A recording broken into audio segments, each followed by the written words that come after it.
The day my HOA demanded the keys to my house, I thought I had misunderstood them. I was standing in my driveway when Karen, the HOA president, walked up with 2 board members. She had a clipboard in one hand and a serious expression on her face. "Give us your house keys," she said. I stared at her. "My house keys?" "Yes," Karen replied. "The HOA needs emergency access." I asked her why. She said it was for community safety. That sounded reasonable for about 3 seconds. Then I asked the obvious question. Why does the HOA need unrestricted access to my home? Karen immediately became defensive. "We have rules." I told her I'd be happy to cooperate with legitimate emergency procedures, but I wasn't handing my personal house keys to an HOA board. She pointed toward my front door. "Everyone in this community has to follow the same rules." I asked to see the rule. Karen handed me a printed notice. I read it carefully. It mentioned emergency access for certain circumstances, but nowhere did it say homeowners had to surrender their everyday house keys to the HOA. I pointed that out. Karen crossed her arms. "Don't make this difficult." I smiled. "I'm not making anything difficult. I'm reading the document." She wasn't happy. The next morning, I received another notice. This one threatened a fine if I didn't provide the keys. That's when I decided I needed a better solution.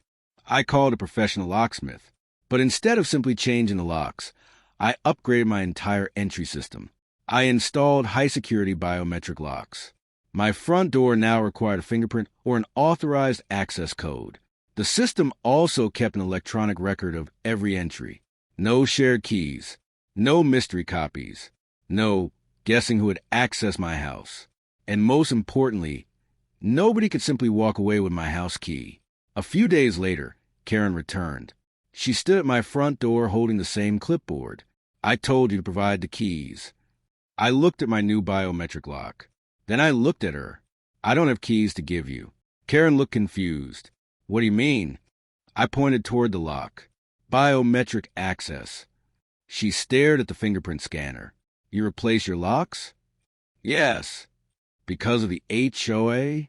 "Because I value my security." Karen demanded that I provide the access code. I refused. She said the HOA needed emergency access. I told her that legitimate emergency responders could handle actual emergencies through lawful procedures. But an HOA board wasn't getting unrestricted access to my home. Karen became furious. "You can't just ignore HOA authority." I calmly replied, "I can follow the rules without surrendering control of my front door." Then I noticed something. One of the board members standing behind Karen wasn't saying anything. He looked uncomfortable. I asked him whether he had actually read the rule they were enforcing. He hesitated. Then he admitted he hadn't. Karen immediately told him to stay out of it. That was the moment I knew this wasn't about safety. It was about control. Karen wanted every homeowner to believe the HOA had more authority than it actually did. So I did something simple. I requested the official HOA documents. Not summaries. Not emails. Not Karen's interpretation. The actual governing documents. And when I read them, I found something important. Emergency access procedures existed, but they required specific circumstances and proper authorization. They did not give the HOA president a personal key to every house. I brought the documents to the next HOA meeting. Karen was already waiting. She looked confident, until I placed the paperwork on the table. I asked one question. "Can you show me where the documents require homeowners to surrender their private house keys to the HOA?" Nobody answered. Karen flipped through the pages. Then she said the language was implied. I told her that implied wasn't the same thing as written authority. The room became quiet. Another homeowner spoke up. "Does that mean we don't actually have to give them our keys?" The HOA attorney, who had been invited to the meeting, carefully reviewed the documents. After several minutes, he admitted the rule did not say what Karen had been claiming. Karen's face turned red, but she wasn't finished. She argued that my biometric lock was making emergency access impossible. I explained that the lock could support authorized emergency procedures without handing personal credentials to an HOA board. The attorney agreed that security upgrades weren't automatically violations. That ended the argument. The next day, the HOA sent out a revised notice. The key requirement was removed. No apology from Karen. No dramatic confession. Just a quiet change to the rule. But the story didn't end there. Neighbors started upgrading their own home security. Some installed smart locks. Others installed cameras and better lighting. People weren't trying to fight the HOA. They simply wanted to understand where HOA authority ended and private property rights began. As for Karen, she never asked me for my keys again.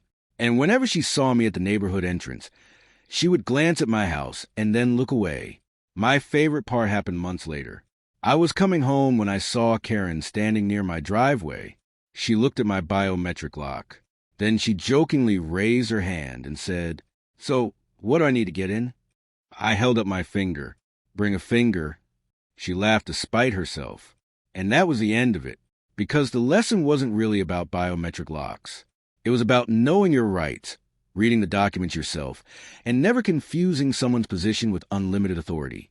An HOA can make rules. It can enforce legitimate rules. But that doesn't automatically give it the right to control every inch of your private life. So when Karen demanded my house keys, I didn't hand them over. I upgraded my security instead. And the only thing the HOA got from me was a lesson in reading the fine print.